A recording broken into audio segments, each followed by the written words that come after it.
রাজনীতিতে সংসদে রাষ্ট্র পরিচালনায় নারীর সম্মানজনক অবস্থা প্রতিষ্ঠিত করতে হবে।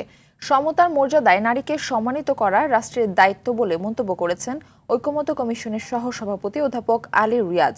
সকালে ফরেন সার্ভিস একাডেমিতে কমিশনের সাথে রাজনৈতিক দলগুলোর দ্বিতীয় দফার ১৩তম দিনের বৈঠকের শুরুতে তিনি বলেন, মনে রাখতে হবে ১৪ই জুলাই গণ অভ্যুত্থানের মোড় ঘুরানোর গুরুত্বপূর্ণ দিন। এই দিনে ঢাকা বিশ্ববিদ্যালয়ের নারী শিক্ষার্থীরা প্রতিবাদ মুখর হয়েছিল। তাই নারীকে যথাযথ সম্মান না দিয়ে দমিয়ে রাখলে রাষ্ট্র পিছিয়ে যাবে। নারীদের সংসদীয় আসন এবং দ্বিকক্ষ বিশিষ্ট সংসদের বিষয়ে আলোচনা চলছে। আলোচনায় রাজনৈতিক দলগুলো ঐক্যমতে পৌঁছাবে বলে আশা প্রকাশ করেন আলী রিয়াজ। বাংলাদেশের রাষ্ট্র পুনর্গঠনের ক্ষেত্রে সেজন্যই আমরা মনে করি যে প্রাতিষ্ঠানিকভাবেই সাংবিধানিকভাবেই সমতার মর্যাদায় নারীকে অভিযুক্ত করবার জন্য আমাদের ব্যবস্থা গ্রহণ করা দরকার। রাজনীতিতে, রাষ্ট্র গঠনে, আইন প্রণয়নে প্রাতিষ্ঠানিকভাবে নারীকে মর্যাদার সঙ্গে অংশগ্রহণের পথ আমরা তৈরি করতে পারবো। সে জায়গায় আমরা এক জায়গায় আসতে পারবো, ঐক্যমত্য তৈরি করতে পারবো, সেটা আমরা আশা করি। এই বিষয়ে আরো জানাতে রাজধানীর ফরেন সার্ভিস একাডেমিতে আছেন সহকর্মী রুদ্র রফিক। তিনি আমাদের সঙ্গে সরাসরি যুক্ত হচ্ছেন। রফিক, রাজনৈতিক দলগুলোর সঙ্গে আজকের ঐক্যমতের বিষয়গুলো নিয়ে কি কি তথ্য আপনার কাছে রয়েছে এবং আলোচনা এখন কোন পর্যায়ে আছে জানাবেন।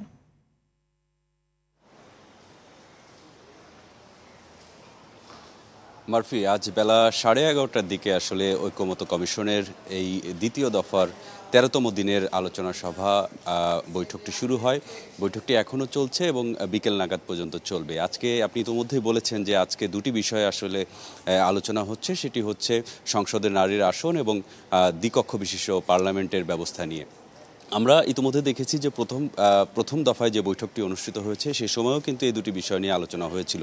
বেশিরভাগ রাজনৈতিক দলগুলো কিন্তু এই দুটি বিষয়ের যে প্রস্তাবনা আসলে সংস্কার কমিশন থেকে দেওয়া হয়েছে তার সঙ্গে কিন্তু একমত পোষণ করেছেন। আমি একটু আপনাকে জানিয়ে রাখি, সংসদে নারীর ক্ষমতায়ন, বিশেষ করে সারা দেশে, আপনি ইতিমধ্যে বলছিলেন যে আজকে কিন্তু বৈঠকের শুরুতেই অধ্যাপক আলী রিয়াজ তিনি নারীর একটি সম্মানজনক অবস্থান বাংলাদেশে প্রতিষ্ঠিত করার জন্য তিনি যে উদ্যোগ সরকারের পক্ষ থেকে নেওয়া হয়েছে সেটি রাজনৈতিক দলগুলোর সামনে উপস্থাপন করেছেন এবং সংস্কার কমিশনের পক্ষ থেকে যে প্রস্তাবনা দেওয়া হয়েছে সেটি সবাইকে বিবেচনা করতে তিনি আহ্বান জানিয়েছেন। সংস্কার কমিশন থেকে আসলে বিশেষ করে নারী সংস্কার কমিশন থেকে যে প্রস্তাবনা দেওয়া হয়েছে সেটি হচ্ছে সংসদে যে আসন রয়েছে আমরা জানি 300টি সাধারণ আসন এবং 50টি সংরক্ষিত নারী আসন বর্তমানে রয়েছে এবং সেখানে সংস্কার কমিশনের পক্ষ থেকে কিন্তু এটি বাড়িয়ে 300টি করার প্রস্তাবনা দেওয়া হয়েছে এবং আমরা দেখেছি যে গত দফায় অর্থাৎ প্রথম দফায় যে আলোচনা হয়েছে সে সময় কিন্তু বেশিরভাগ রাজনৈতিক দল 100টি আসন নারীদের জন্য বরাদ্দ করার জন্য বা এটা দেওয়ার জন্য কিন্তু তারা বেশিরভাগ রাজনৈতিক দল রাজি হয়েছেন। তবে